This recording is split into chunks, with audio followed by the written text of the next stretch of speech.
တကယ်ပြောမိပါပြီးတော့နောက်ထပ် university လဲတက်မှာဆိုတော့တော်တော်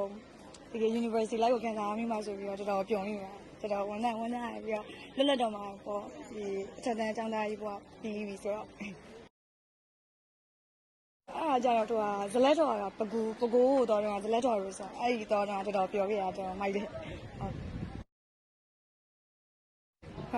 နောက်နေမှာတကယ်ကျောင်းကညီမတွေနဲ့တငယ်ချင်းတွေနဲ့မောင်ညီမတွေရောတကယ်စားတော့ရချင်းနဲ့စတူချက်ခဲ့ရတယ်တကယ်သတိရနေပါဘူးသူများကြရခိုင်ပြည်ကြောက်တော်များပါဟုတ်အစုံမှာပဲရကုံတွေကရောပါရပြီးတော့တခြားနေတွေကရာပလီရောပါရော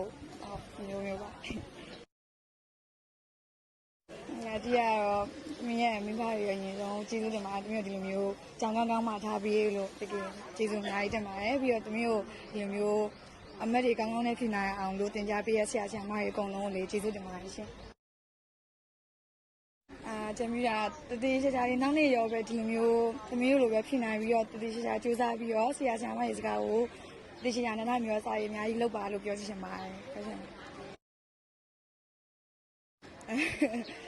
အိမ်လို့ပဲပြောမှာအိမ်တမီးတို့ရဲ့တမီးတို့ဗါလေပြောချင်ရစရာပြုစုပြုနေတဲ့အိမ်လေးလို့ပဲပြောရမှာပေါ့